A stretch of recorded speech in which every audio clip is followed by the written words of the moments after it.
No, que estamos hablando de que era un sinvergüenza y que Jesús me quería, daba la cara por mí. Entonces, claro, cambió totalmente todo. Y en la esperanza y en la súplica, Él actúa, se tira del cielo, baja por cada uno de nosotros.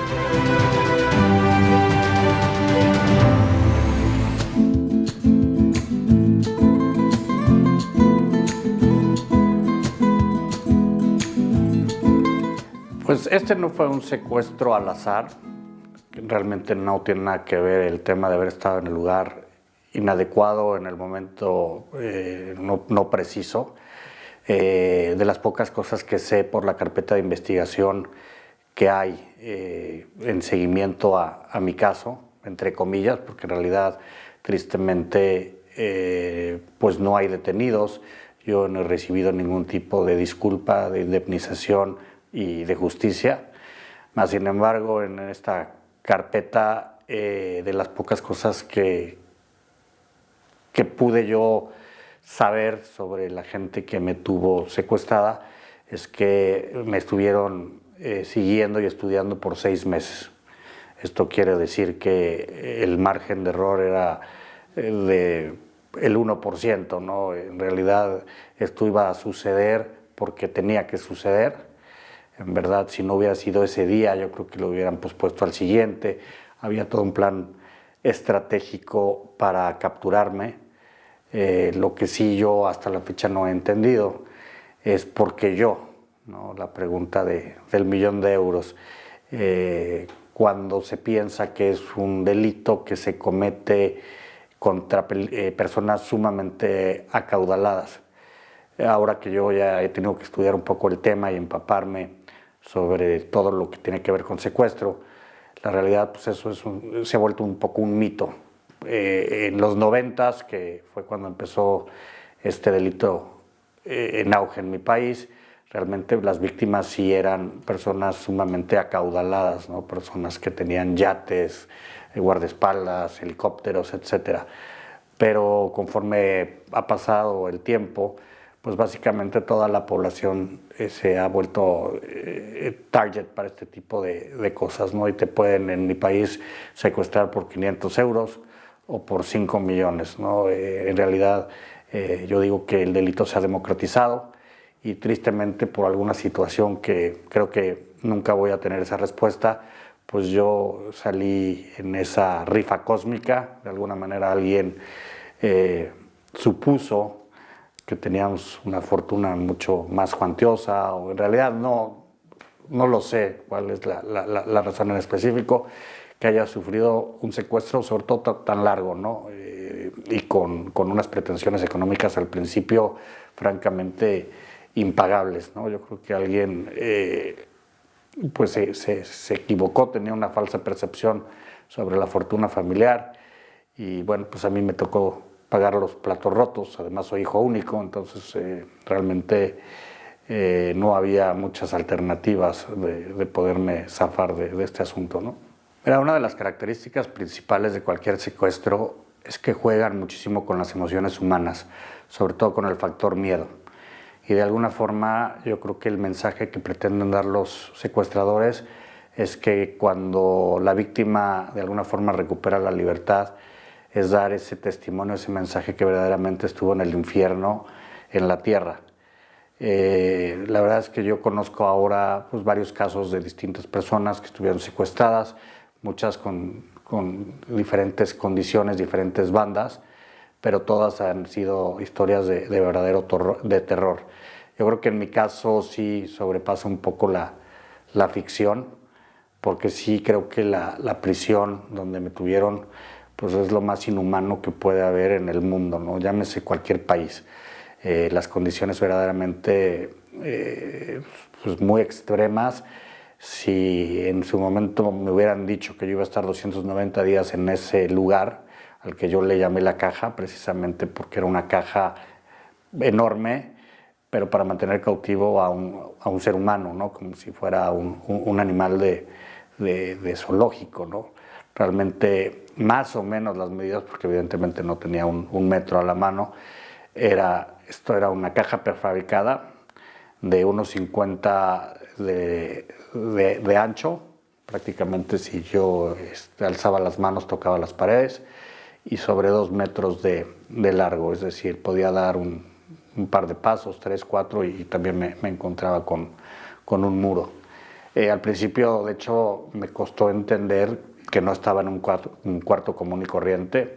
Esto lo fui como descubriendo con el paso del tiempo y es cuando ya pude llegar a la conclusión que me encontraba en este lugar prefabricado que prácticamente era la prisión perfecta porque era completamente invulnerable, ¿no? Y más o menos, bueno, las características de este lugar, toda estaba forrada de gris, entonces pues evidentemente el ambiente era sumamente lúgubre, en cada pared había una mirilla por donde me tenían monitoreado pues prácticamente todo el tiempo, pero más que las mirillas que eran verdaderamente intimidantes, también había 2 cámaras de videovigilancia en los techos, donde pues 24 horas estaban pues estudiándome como si fuera yo un ratón de laboratorio, ¿no? Y además eran infrarrojas. Eso quiere decir que aunque apagaran la pequeña iluminación de este lugar, pues podían de todos modos estar viendo cualquier movimiento extraño que yo hubiera podido hacer. Que en realidad, sobre todo las primeras semanas, pues estuve estudiando este lugar de manera minuciosa, observando pues la manera de ver si podía tener un punto vulnerable en el que yo me pudiera escapar. Pero prácticamente, y como ya lo mencioné, era la prisión perfecta, no había forma. Y bueno, el mobiliario era muy escaso, obviamente no había ningún tipo de servicio, no tuve ducha, no tuve regadera, no tuve un excusado en casi un año de mi vida. Para hacer mis necesidades tenía que hacerlo en una termohielera, de estas que se utilizan como en los partidos de soccer, ¿no? Afortunadamente tenía una especie de tapa, porque bueno, si no los olores hubieran sido insoportables. De cualquier forma, tener cautivo a una persona tanto tiempo ahí, me imagino que el olor en poco tiempo ha de haber sido terrible, pero bueno, fue algo que afortunadamente yo bloqueé, o no es de las cosas que me pesan de mi cautiverio, ¿no? Al principio tenía un pequeño colchón, no era un colchón normal, era muy pequeño, no tenía resortes, por supuesto, lo que implicó que adaptarme a dormir ahí fue terrible. Las primeras semanas pues eran dolores de espalda, ¿no? Tal. Y pues prácticamente tenía los artículos de aseo básicos, una pasta de dientes, un cepillo de dientes, la verdad es que no mucho más. También había 2 bocinas en esta caja que estaban conectadas las 24 horas, donde salía música de manera permanente. El repertorio la verdad es que era muy desagradable, eran narcocorridos y lo tenían a la máxima intensidad. Yo digo de las torturas que yo sufrí en ese lugar, pues la auditiva fue de las más terribles, porque si de por sí ya te la estás pasando muy mal, ¿no? Con el cortisol a tope, con una tristeza infinita, con una angustia, ¿no? Sobre todo en un secuestro lo que es predominante es este sentimiento de angustia, de incertidumbre, de adrenalina constante. Pues tener una música todo el tiempo que te bombardea, pues por momentos te causa incluso ataques de ansiedad que yo nunca había tenido, y en mi cautiverio, por lo menos consciente, se me han de haber detonado sobre 3, 4 ataques de ansiedad, que sinceramente si en ese momento hubiera tenido un utensilio a lo mejor con el que hacerme o infligirme daño, lo hubiera hecho. Pero también estas personas conocen perfectamente el mecanismo de su juego, y por eso no te ponen, digamos, tentaciones, porque finalmente tú eres la mercancía que va a ser intercambiada en un trueque tristemente mercantil, ¿no? Y así te tratan, ¿no? Ni siquiera te bajan a la calidad de animal, te tratan como un objeto. Y para entender que un ser humano te pueda hacer eso es la única manera que se me ocurre, ¿no? Que no te vean como un semejante, porque pues lo que me hicieron a mí, francamente, fue completamente inhumano, ¿no? De hecho, hablando de las condiciones de esta caja, pues te hablaba que al principio tenía un pequeño colchón, una pequeña almohada, me dieron una especie de uniforme carcelario, ¿no? También todo gris, ¿no? Pero los últimos meses fueron apretando, y hubo un momento donde me quitaron absolutamente todo lo que tenía, la caja, el mobiliario. Los últimos meses prácticamente viví desnudo, ya sin el colchón, durmiendo como un indigente en el piso, peor que un indigente, ¿no? Con ya una sola comida en todo el día, que era un plato de frijoles frío que aprendí a administrar. En fin, perdí más de 25 kilos cuando recuperé la libertad. Al principio la forma yo de sobrellevar pues estas carencias en este lugar de dimensiones ridículas, que yo le llamo la caja, la transgresión a la libertad, ¿no?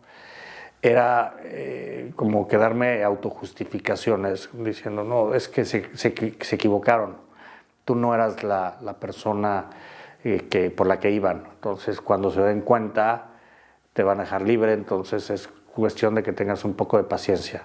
Sé que la situación es terrible, pero en un par de horas o un par de días, porque así lo iba extendiendo, esto se va a aclarar y te van a abrir la puerta y vas a recuperar tu libertad.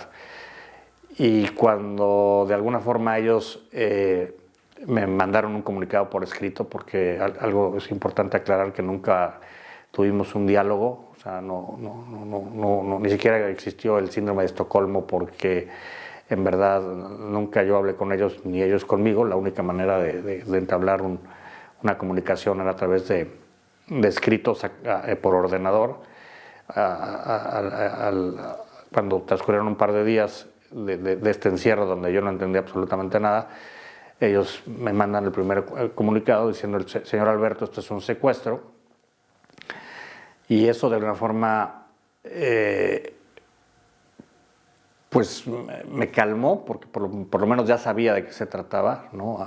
Antes de eso tenía mil hipótesis de por qué podía yo estar ahí en ese microinfierno, pero por otro lado pues me dio mucho susto, ¿no? Porque bueno, un secuestro, por lo poco que sabía, es uno de los delitos más infames y crueles que existen en el mundo, ¿no? Y donde los niveles de tortura son dramáticos, son muy fuertes, y donde tristemente pues te pueden mutilar muchas veces para acelerar las negociaciones, o también matar, ¿no? Porque ya muchos de estos secuestradores pues no cumplen la parte del trato, o se llegan a desesperar en las negociaciones y de pronto se les pasa la mano y te aniquilan a sangre fría, ¿no? Entonces, acomodar toda esa bola de sentimientos con muy poca información, ¿no? Porque vuelvo a lo mismo, pues yo no tenía esta oportunidad de poder carearme con ellos, situación que luego agradecí, porque hoy en día no le puedo poner un rostro a la maldad, y de alguna manera eso me permite vivir con cierta tranquilidad, y por lo menos es difícil odiar a quien nunca has visto, ¿no? Entonces ellos, por guardar su identidad, también me dieron un gran regalo. Pero cuando fueron pasando los días, me di cuenta que esto iba a ser un tema para largo. También de las pocas cosas que ellos compartieron a través de otro comunicado fue esta cantidad que ellos pretendían cobrar. Era en dólares. Y como lo dije anteriormente, la cantidad era increíble, nunca vista. Y recuerdo que con todo el ruido de la música y la tensión que yo tenía, de hecho intentaba hacer la conversión de estos dólares en pesos y ni siquiera podía llegar a la cifra, ¿no? Por lo desorbitada que era esta. Entonces, con ciertos elementos que tenía yo a la mano, ¿no? Ellos hicieron un gran desplegado muy hollywoodesco para capturarme. Fueron muchas personas, muchas armas largas, luego el tema de llevarme a una caja prefabricada, la cantidad que ellos pretendían cobrar por mí, pues me hicieron como llegar un poco a la conclusión de que esto iba a ser un secuestro pues mucho más largo de lo que yo creía, ¿no? Y pues luego me escudé nuevamente, ¿no? diciendo, mira, mi familia nunca va a poder llegar a pagar esto. O sea, yo, si ese va a ser el caso, no voy a sobrevivir. Más sin embargo, creo que pues probablemente sea rescatado por la policía, ¿no? Entonces como que prendí esa velita de esperanza diciendo, a ver, ya ni te preocupes por la cifra, esto sabemos que nunca se va a llegar a una negociación, pero seguramente va a salir porque pues, la autoridad te está buscando, ¿no? Entonces como que iba pateando la lata, iba dándome excusas como para sobrevivir y continuamente pues, por las noches estaba muy pendiente de oír cualquier ruido extraño, como pensando, ya llegó el escuadrón, el comando SWAT por mí, y todas las noches pendiente, hasta que hubo un momento que dije, yo soy una aguja en un pajar. Sabemos que los secuestros en México y la justicia es bastante deficiente, ¿no? Cuántas veces realmente agarran a estas bandas de secuestradores y sobre todo a esta que se ve que es muy especializada, muy sofisticada. O sea, creo que dentro de mi mala suerte también tuve buena suerte en que haya sido pues lo mejor que existe en el mercado de secuestros, porque los amateurs cometen muchos errores, se dejan ver la cara, se dejan oír la voz, y si tú llegas a ver cualquier cosa de estas, pues tu sentencia de muerte es segura, ¿no? Eso lo fui valorando con el paso del tiempo también, ¿no? De bueno, si ellos no quieren que yo los oiga, es porque probablemente quieran cumplir el trato, ¿no? Si son tan cuidadosos en todo su modus operandi. Entonces dije, yo tengo que crear una estrategia de supervivencia, me tengo que adaptar literalmente a este espacio de 2x2, que no me gusta, no, por supuesto que no me gusta, pero no tengo otra opción, ¿no? De hecho, en el paso de los años me he encontrado con gente que me dice, yo soy claustrofóbico, no hubiera podido soportarlo. Yo me río porque no me dieron a mí la opción, no es como que hubiera podido decirles, perdón, pásenme una suite con mejores condiciones, ¿no? Era lo que había. Y ahí me di cuenta que el ser humano cuando tiene las razones y los motivos suficientes puede hacer cosas increíbles, ¿no? Si hoy me dices que viví, tú has visto los renders, yo los mandé a hacer, fue un ejercicio de introspección muy difícil, los hice para la presentación de mi libro y para luego conferencias que doy, y literalmente son exactos, ¿no? Eso es un lugar que mucha gente diría, yo no podría pasar ahí más de un par de minutos, ¿no? Pero dije, bueno, esto no sé si van a ser semanas, no sé si van a ser meses. Empecé, yo digo, un poco a indagar en mi Google mental qué conocía yo sobre este tema, sobre algún secuestrado, un secuestro en específico o alguien que yo conociera. Y así fui como un poco jalando información que creía yo que me podría servir en ese momento. Y de hecho fue escalofriante porque de los pocos casos que yo conocía, aunque no conocía a la víctima, pero fue un caso muy mediático, fue de una mujer, que de hecho yo tenía amigos en común, familiares de ella, que estuvo un poco más de 2 años. Entonces yo el pensar que podía estar en esa caja más de 2 años fue fuertísimo. Dije, no es el caso, esto lo metemos en un cajón, que no me estorbe. Ahí empecé un poco también ese tema de dominar la cabeza, ¿no? Porque yo siempre he dicho que tu cerebro puede ser tu mejor aliado o tu peor enemigo. Finalmente conoce todos tus puntos débiles, pero también sabe pues, todo el potencial que uno tiene. Y en esta búsqueda me volví a reformular, a replantear las preguntas. Y dije, a ver, no es tan importante cuánto tiempo estuvo la persona secuestrada, o las características de cómo estuvo, ¿no? Las personas que yo conocía, sino cómo le hicieron para sobrevivir, para no volverse locos, ¿no? Para no morirse de tristeza, de angustia, ¿no? Porque aparte en un secuestro no solo es el dolor que uno carga. Yo como padre de familia y sobre todo en ese momento tenía una hija de 1 año, una bebé pues prácticamente chiquitita y un niño de 3 años y medio. Mi matrimonio, mi esposa, mis papás ya de cierta edad avanzada. Entonces de alguna forma también te pones en los zapatos de cada uno de ellos y es fuertísimo, ¿no? Porque estás cargando tu dolor, tu agonía, tu incertidumbre, que no sabes si en cada 5 minutos van a entrar y te van a pegar un tiro, pero también te imaginas pues lo que está sintiendo cada miembro de tu familia, ¿no? Y a mí me daba muchísimo miedo y muchísima angustia el no regresar a casa, el que mis hijos se quedaran huérfanos, y yo creo que ese fue uno de los mayores alicientes para pelear y dar todo ahí en esa caja, siempre con esa premisa de mis niños no van a crecer sin papá. Entonces, bueno, cuestionándome y buscando en mi cabeza pues todos esos libros, ponencias, películas que haya yo podido tener en el pasado, que pudiera ahora utilizar en el presente, me acordé, afortunadamente, de que tuve la diosidencia, y así me gusta decirlo porque no hay más, de yo oír el testimonio en vivo de una persona que en los años 90 estuvo secuestrado 257 días. El testimonio es brutal. De hecho, él se logra escapar. Estuvo en condiciones muy parecidas a donde yo estuve secuestrado. No te puedo decir que exactas, pero dimensiones muy similares.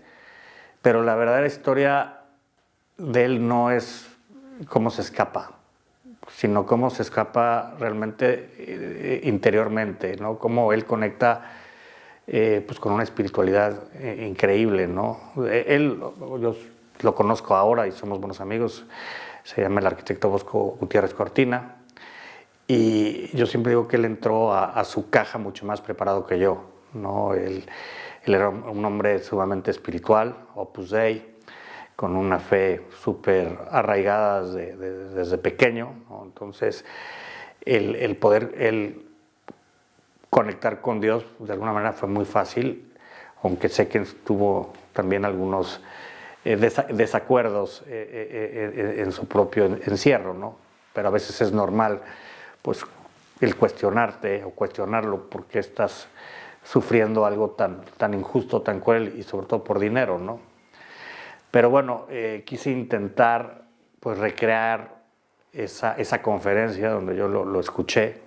Había sido hace 3 o 4 años antes de mi evento, eso quiere decir que ya había transcurrido cierto tiempo, pero dije, a ver, si yo me tocó oírlo, aparte lo escuché en un foro que nada tenía que ver con resiliencia o temas de superación personal, era una convención de la empresa, donde el conferencista que daba el cierre era Bosco, para romper precisamente con los temas áridos de los negocios, ¿no?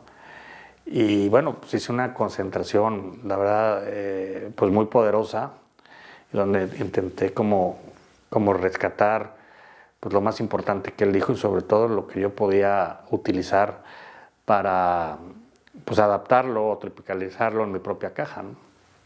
Entonces, pues él prácticamente hablaba de 3 pilares, o yo así le puse, que uno era Dios, otro era hacer ejercicio, y el tercero era no odies a tus captores, sino de alguna forma canaliza esa energía en tus verdaderas razones por las que quieres salir de este lugar. El tema de Dios, yo curiosamente ya lo había analizado unos días antes, porque sí, al principio pues estaba muy sacado de onda por qué me había sucedido esto, ¿no? Y de alguna manera pues me quise como enojar con Dios, porque lo sentí como un castigo injusto, ¿no? Pero ya en un momento de lucidez dentro de este caos, recuerdo que tuve como mi primer diálogo de tú a tú con él. Yo digo, quitando todos los protocolos, ¿no? Y me gusta decirlo porque en esa caja no estuve yo solo, él siempre estuvo ahí, ¿no? Incluso cuando dudé que estuvo, ¿no?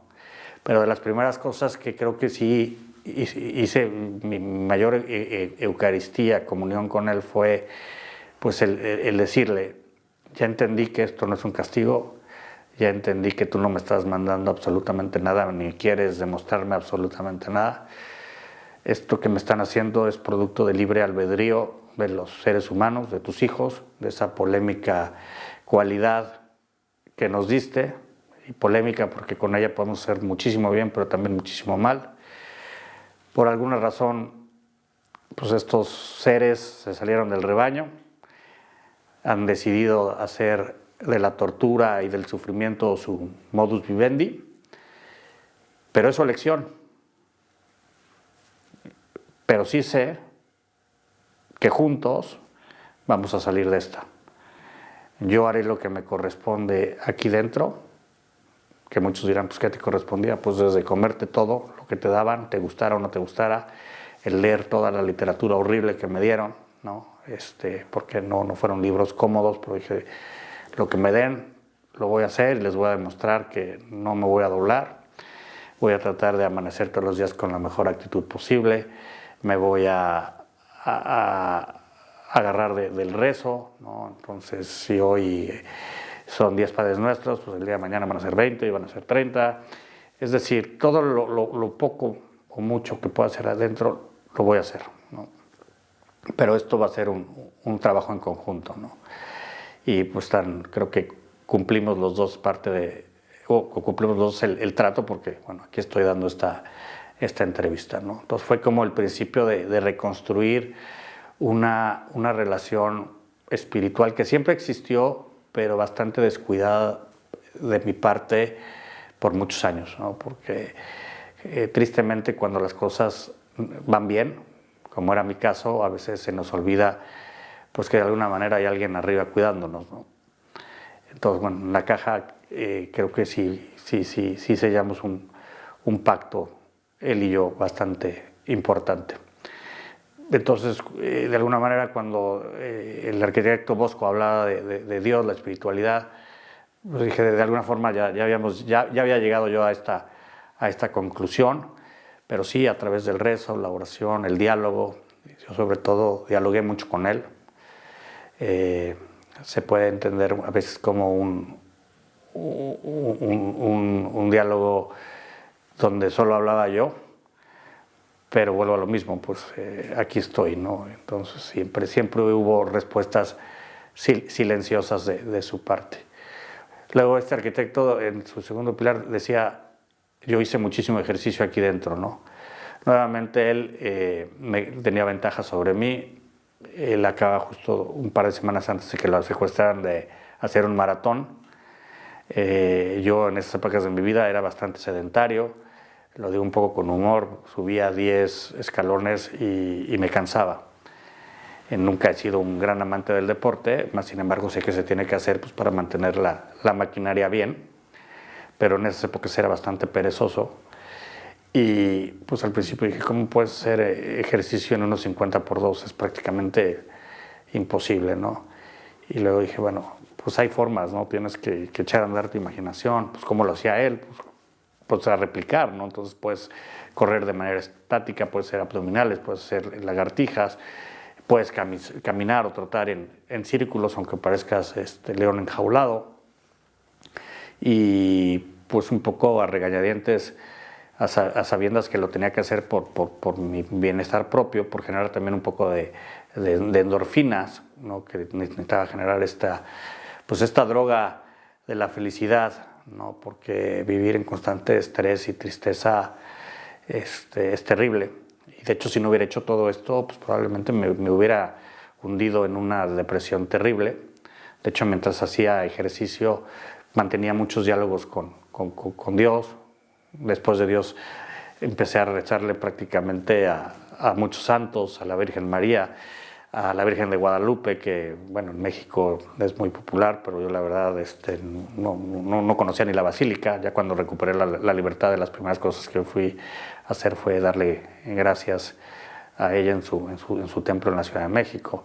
También tuve muchos diálogos con la gente que se me adelantó, como mi abuela, ¿no? Mi abuelo, algunos tíos, gente especial, y todo esto mientras que hacía ejercicio, ¿no?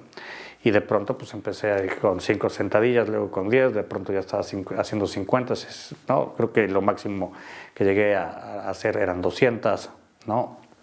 Pero sobre todo donde más pues energía le puse fue a caminar y trotar en esta caja. y pues prácticamente al principio igual, media hora, 45 minutos, una hora, y creo que al final eran 9, 10, 11 horas diarias las que le dedicaba a hacer ejercicio. Salí con 25 kilos menos, pero con unas piernitas, con unos músculos que nunca había tenido en mi vida. Y eso creo que fue un gran acierto. Si no lo hubiera hecho, hubiera pedido hasta masa muscular, hubiera sido sumamente débil. Y a la fecha, todos los pilares que de alguna forma tropicalicé, más los que yo fui tejiendo en mi propio encierro, pues los sigo llevando a cabo en el mundo real, ¿no? Porque si eso me ayudó a subsistir en el peor de los infiernos, pues sería muy tonto de mi parte haberlos dejado en esa caja, ¿no? Entonces, por ejemplo, el ejercicio, pues hoy simplemente llegué caminando después de hora y cuarto, ¿no?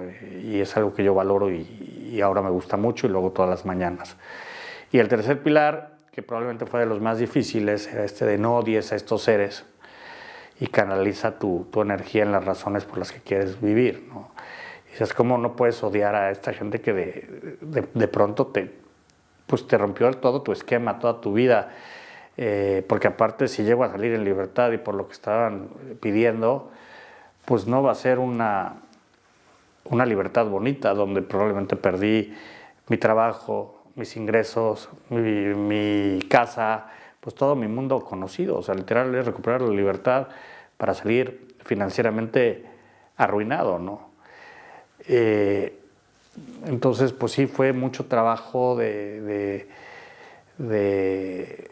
reintrospección, de entender que sí, en verdad tenía que hacerlo todo, no por una venganza futura, sino por regresar sobre todo a mi familia, ¿no? En ese momento entendí que esa era como mi principal motivación.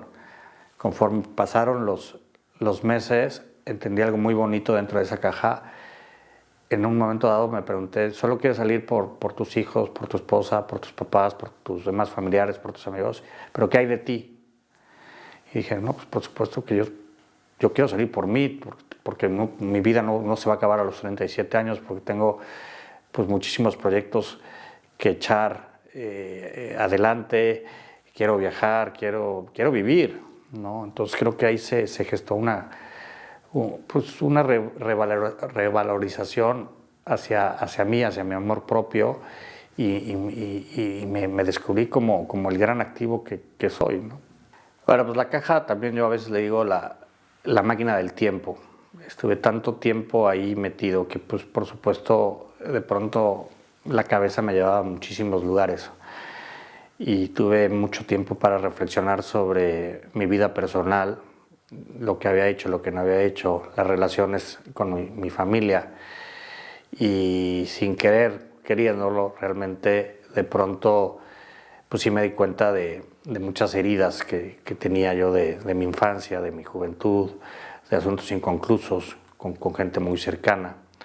Entonces en la caja se gestó un viaje de introspección muy interesante. Y como en varias ocasiones yo pensé que no iba yo a lograr mi cometido y salir de ahí, porque bueno, había muchas cosas que no dependían de mí, pues hice como el ejercicio de perdonar y pedir perdón. Y eso fue para mí muy sanador. Hubo un momento que sabía que si en ese momento entraban y me mataban, de alguna manera yo ya había expiado todas mis culpas. Me fui muy profundo. Al principio era temas de mi núcleo más cercano, y al final la retrospección era tan intensa, tan profunda, que incluso llegaba a pensar hasta en compañeritos del colegio que no había visto en 30 años y que de alguna forma pues, les pude haber causado pues, un malestar o algo así. Y con la intención de que si recuperaba mi libertad, los buscaría y les pediría algún tipo de disculpa, situación que hice, ¿no? No solo quise prometer ciertas cosas que cuando se cumplieron no las ejecuté, ¿no? Entonces creo que dentro de este tiempo que estuve a la fuerza, yo decidí intentar buscarle algo positivo y no solo estar ahí pasando las horas sin hacer absolutamente nada, ¿no? Entonces creo que sí me trabajé yo muchísimo con mi persona y creo que sí, el Alberto que finalmente salió de esa caja es una persona completamente distinta a la que entró. De hecho, a mí me gusta luego hablar de la analogía, más que decirle caja, pues de alguna forma fue un útero artificial.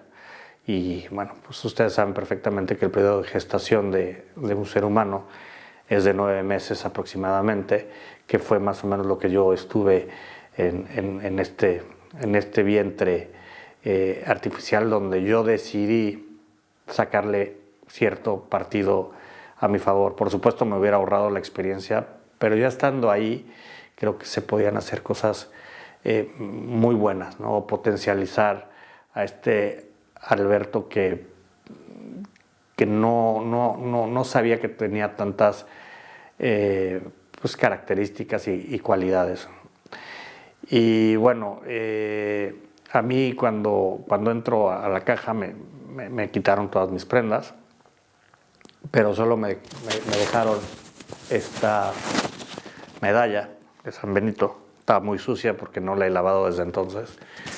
Y bueno, pues fue un amuleto muy importantísimo en mi estadía. Fue un regalo que me dio mi esposa Mariel cuando éramos novios. Y pues para mí fue una forma de mantener esa conexión con Dios, con mi esposa. Y cada vez que veía que las cosas se ponían muy difíciles, la apretaba con muchísima fuerza y bueno, rezaba y me encomendaba con Dios. Y confieso que en esas fechas la verdad no sabía bien de San Benito, ni de su historia, ni de nada en absoluto, pero pues como es la fe, ¿no? Sin cuestionar, pues me encomendé a él. Siempre he dicho que la fe es la capacidad de soportar la duda sin hacer muchos cuestionamientos, que es muy distinto a la esperanza, que para mí es otra cosa completamente distinta. Y cuando tuve, como al cuarto mes, un periodo de bajón, de mucha tristeza, porque bueno, no se cumplían mis expectativas, no tenía mayores noticias de afuera ni de los secuestradores. Prácticamente viví un encierro de soledad absoluta por casi un año, donde la única voz que escuché fue la mía. Sí hubo un momento donde yo siempre digo que en mi cabeza jugaba Beto el bueno y Beto el malo, que finalmente era como un desdoblamiento de la personalidad, ¿no? El angelito y el diablito, el que te dice no te preocupes, vas a salir, no pierdas la esperanza, tu familia está viendo la manera de sacarte de aquí. Y pues este Beto el malo, este diablito que te dice estas negociaciones van a fracasar, te van a mutilar, te van a matar, etcétera, ¿no? Y en algún momento donde aparentemente pues este lado oscuro empezó a ganar terreno, de pronto dejé de hacer ejercicio, dejé de comerme los alimentos de manera completa, porque quiero decir que me gustara o no me gustara lo que me dieran, nunca hice una huelga de hambre, porque siempre supe que mi comida era mi gasolina. Eran de ese tipo de obligaciones que yo me había impuesto, ¿no? Comerme todo, me gustara o no. Pero ya dejaba los platos, no los limpiaba como antes, dejé de hacer ejercicio, perdí un poco de conexión con Dios Padre, ya no eran estos rezos y diálogos a todas horas, y prácticamente por un par de días pues me eché al piso a un poco esperar pues lo inevitable, ¿no? Que entraran, que me mataran o que mi cuerpo dejara de funcionar, en fin. Y hubo un momento donde recuerdo en esta caja con dimensiones súper pequeñas, que a escasos centímetros de mí había una silueta. Primero no la logré ver bien, era un poco difusa, y luego vi que esta persona que estaba al lado de mí era mi hijo, de 3 años y medio. Fue un encuentro muy breve, no habrá durado ni 3 minutos, no hubo diálogo, simplemente conectamos con la mirada y de pronto se desapareció, ¿no? Y yo entendí que era una señal que me estaba dando Dios, pues para no rendirme, que de mí no dependía si me mataban o no, pero sí cómo iba yo a vivir ese encierro. Y pues como resorte literalmente me levanté, empecé a ejercitarme, no volví a hacer un tema de no querer comer alimentos y de hecho reforcé a partir de ese momento todas mis doctrinas, mis pilares, ¿no? Y creo que pues fue una señal pues magnífica que me mandaron para no rendirme, y yo creo que me mandaron a la persona indicada que era la única que podía causar en mí ese efecto y restaurar mi fuerza, ¿no? Pues mira, cuando más o menos ya me había logrado adaptar a las terribles circunstancias, empezaron a haber cambios en la rutina, en la dinámica diaria, que prácticamente todos los días eran iguales. Lo único que cambiaba era mi cabeza, pero el entorno era idéntico. Y ya cuando había yo más o menos logrado adaptarme, cuando ya ni siquiera tenía dolores en la espalda, cuando ya, digamos, de alguna forma había logrado vivir el día a día, empezaron a haber cambios por parte de estos seres. Fueron recrudeciendo las circunstancias. La comida empezó a escasear. De pronto, como ya lo había comentado, me quitaron el mobiliario, me quitaron la ropa, me quitaron los libros. Entonces, cuando uno piensa que las cosas ya no se pueden poner peor, pues siempre hay esa posibilidad. Y para mí fue muy difícil volverme a adaptar a las nuevas circunstancias. El dormir en el piso fue francamente terrible, ¿no? Algo a ver, yo los primeros días, semanas, meses, casi prácticamente no dormía, porque aparte con la música, la tensión era prácticamente imposible. Pero ya después de este control mental que de alguna manera vas desarrollando, pues ya lograba mantener algunas horas corridas. No muchas, 3, 4 máximo, pero ya era algo que lo había logrado y era pues algo que a mí me servía un poco para desconectarme de esa realidad. Pero ahora sí, nuevamente sin colchón, sin ropa, con la música todavía con más intensidad, con la luz con más intensidad, que prácticamente nunca quitaban, pues me volvió a poner el mundo de cabeza, ¿no? Con esta ración de frijoles para administrar en un día.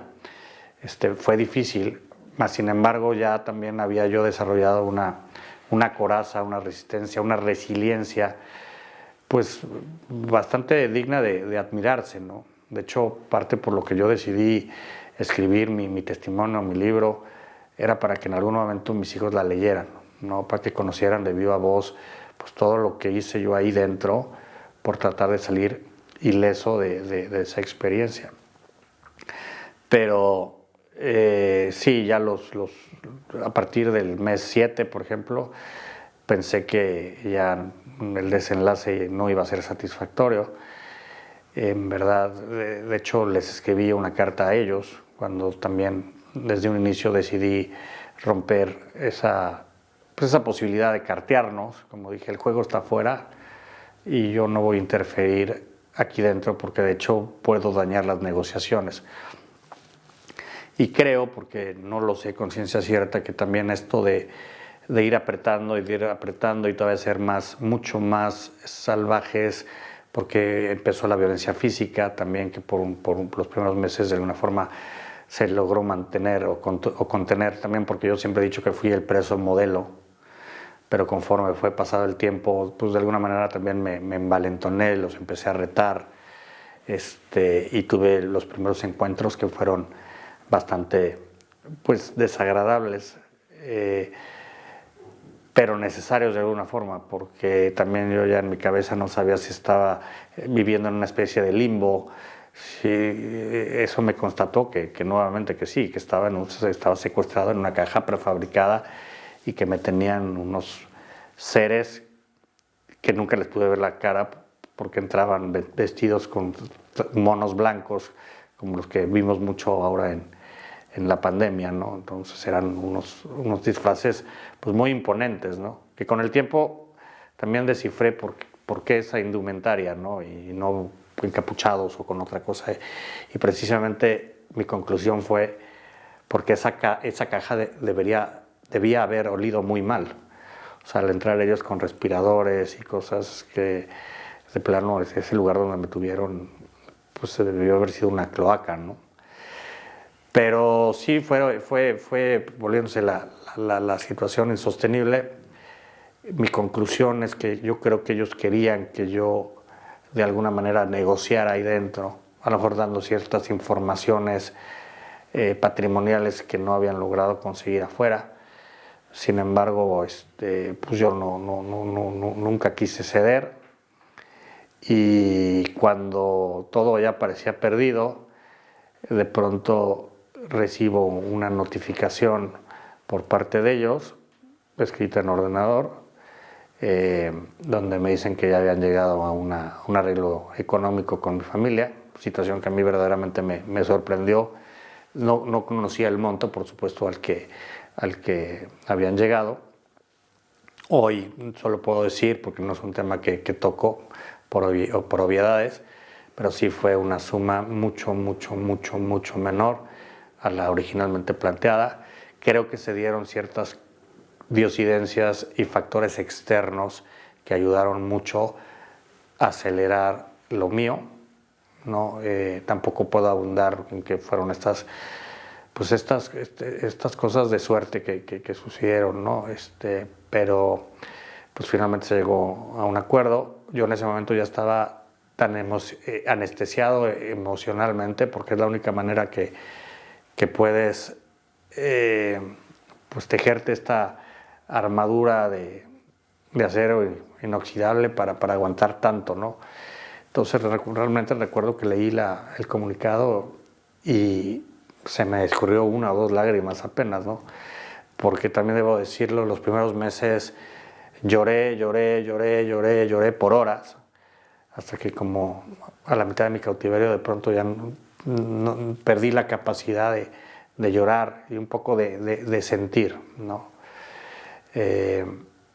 Y bueno, también debo de confesar que tampoco sabía si era un juego psicológico por parte de ellos, si realmente pensaban cumplir el sacarme de ahí con vida.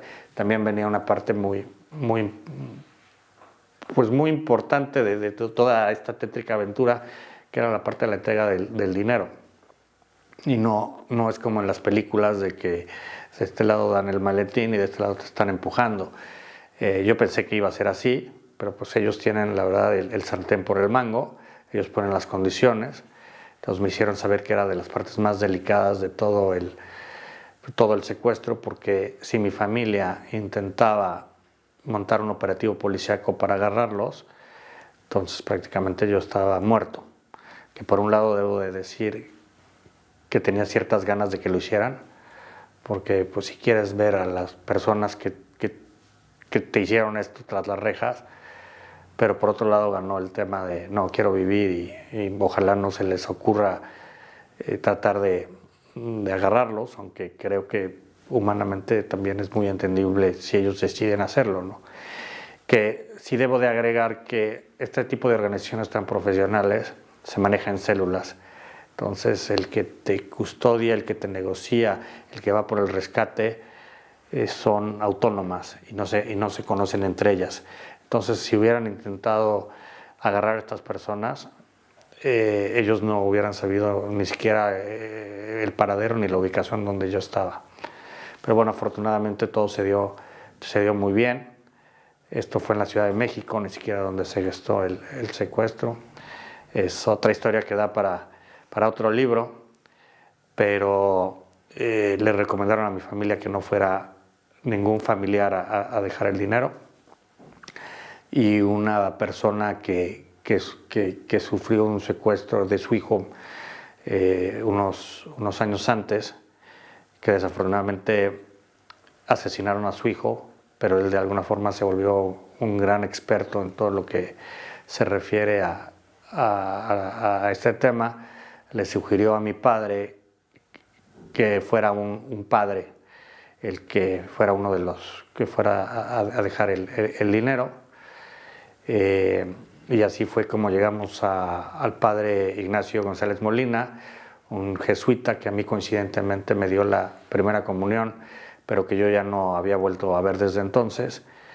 Un padre muy polémico, muy adelantado a su época, que desafortunadamente murió hace no más de 2 años, y que en ese momento, cuando le hacen la propuesta de dejar el dinero, estaba padeciendo un cáncer muy fuerte, mismo que es el que le causó luego la muerte.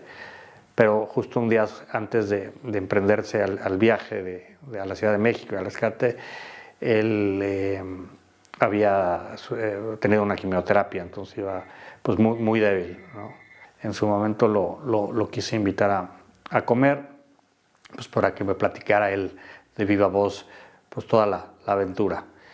Y fue un momento muy especial, porque él primero que nada me dijo: te quiero yo agradecer a ti por el haberme de alguna forma asignado a esta misión, porque confirmó mi verdadera vocación, la de un hombre de Dios que quiere ayudar al prójimo y que por mucho tiempo a veces dudó. Entonces quedó como muy agradecido de que pues, todos sus años que le dio a la iglesia con este acto, pues fue como su acto de culminación y de alguna manera también de despedirse, ¿no? Entonces fue una plática muy enriquecedora que tuvimos él y yo. El recuperar la libertad, muchos dirán, bueno, ya ahí acaba la historia, ¿no? Y todos fueron felices para siempre. Creo que es mucho más complejo que eso. Una persona que ha vivido un secuestro, pues sale con bastantes secuelas, sale con dolor, independientemente que creo que yo lo trabajé ahí muy bien adentro, y conocí ya afuera por primera vez la palabra resiliencia, y en algún momento, y sin jactarme de ser petulante, mi psicóloga, porque también cuando he necesitado hablar del tema de manera profesional, pues he acudido a apoyos, a terceros. En algún momento me dijo: tú eres sinónimo de resiliencia, ¿no? Pero eso no quiere decir que salí y el día siguiente retomé mi vida como si nada. De entrada, pues si sales con un tercer ojo, ahora ves la vida de manera muy distinta, al ser humano ves de manera muy distinta. Afortunadamente salí muy duro, muy fortalecido. El miedo lo decidí dejar en esa caja, y solo en mi maleta imaginaria decidí traerme al mundo real pues todos esos atributos que me permitieron sobrevivir ahí dentro, y creo que son lo que hoy me permite vivir con bastante paz. Por supuesto, la reinserción fue complicada. Los primeros meses tenía una espiritualidad que literalmente parecía que levitaba. Sí fui muy consciente de que estuve a punto de morir, y que a partir de que me abrieron esa puertita y salí al mundo, hoy sigo viviendo tiempos extra. Tú bien lo decías, hoy es la fecha de mi cumpleaños, el 9 de enero cumplo 46, pero soy de los pocos afortunados que pueden decir que tiene 2 cumpleaños, porque el 14 de septiembre es mi verdadero nuevo cumpleaños. De hecho, apenas tengo 7 añitos, ¿no? 7 añitos de retomar la vida y de abrazar la vida, y la verdad de dejar el rencor en esa caja, porque si no, no estaría disfrutando algo por lo que peleé tanto, ¿no? Y si algo me permitió entender también que la tragedia había sido colectiva, y que también mis seres más cercanos pues la habían vivido de cierta forma, el dolor muy parecido al mío, aunque en diferente circunstancia, pues fue leer el diario que me hizo mi esposa durante los 290 días que yo estuve desaparecido. Al principio no me atrevía ni siquiera a hojearlo, pero pues como entenderán, cuando salí traía un desfase de horas de sueño impresionantes, entonces no podía dormir más de 2 horas. Y a la 1:30 de la mañana ya estaba como búho con los ojos cerrados, y ahí estaba el diario esperándome, y pues así fue como empecé a hojearlo. Y puedo decir que es el libro más bonito del mundo, fue el libro que literalmente me devolvió nuevamente las lágrimas, y pude entender la versión de mi gente del otro lado de los 4 muros de la caja. Y eso me permitió ser muy empático y entender que la tragedia no era mía solamente, ¿no? Pero que ellos también la habían sorteado de manera increíble, y que habían de alguna forma hecho tanta unidad mi familia, liderada un poco por mi esposa, para que esos niños tan pequeños no se dieran cuenta del verdadero drama que se vivió durante tanto tiempo. Les dieron una infancia pues lo más feliz posible, dadas las circunstancias. Y la verdad es que hoy sé que cosas como el secuestro fragmentan mucho a las familias. Incluso tengo un colega que estuvo 11 meses, que se acaba de divorciar. Yo me gusta mucho la frase de solo por hoy. Es vivir el día y el momento en el momento, pero después de 7 años de libertad, pues creo que mi familia está más afianzada y unida que nunca. Realmente ya no voy por la acumulación de cosas materiales, ¿no? Creo que me gusta acumular recuerdos y momentos, y he forjado una muy bonita familia, que para mí es como lo más importante pues de mi mundo. Desafortunadamente hay una estadística que hoy dice que de 5 secuestros, 3 regresan. Quiere decir que 2 son asesinados en algún punto de su historia. Entonces, sí, por supuesto que yo me creo una persona pues escogida por Dios. A mí me gusta decir que los milagros no solo se piden, sino que se persiguen. Y yo creo que Él, siendo realmente el único compañero que yo tuve en esa caja, supo de mi amor a la vida y de todas las ganas que le eché para que ese no fuera mi final. A mí me gusta decir que el epitafio en mi tumba lo voy a escribir yo. Y hubo un punto que en ese cautiverio incluso dudé que en la tumba que me pudieran poner afuera estuviera ahí mi cuerpo, ¿no? Y aunque mi testimonio al principio lo plasmé en un libro para que mis hijos lo leyeran y para que se dieran precisamente cuenta de la fuerza de su padre y de su madre, porque también en mi libro pongo partes o fragmentos del diario de Mariel, porque para mí es necesario que ellos entiendan que también su madre y sus abuelos jugaron un papel fundamental en esta historia. Me di cuenta que mi testimonio tenía muchos mensajes que no solo le iban a servir a mi familia, sino también al mundo en general, porque La caja es mucho más allá de un libro que trata el tema del secuestro. Creo que son aprendizajes de una persona que se encuentra en una situación de vida o muerte y que hace una balanza sobre su vida y de lo que verdaderamente es importante o no importante. Y para mí me pareció importante compartir mi historia. Creo que le ha servido a mucha gente. Me he vuelto un terco y quiero hacerla llegar a mucha gente más. De hecho, este año probablemente la estaremos publicando ya en el idioma inglés. Y Dios ha estado conmigo todo el tiempo, y yo creo que Él es el primer interesado en que esta historia sobre todo de amor sea dada a conocer.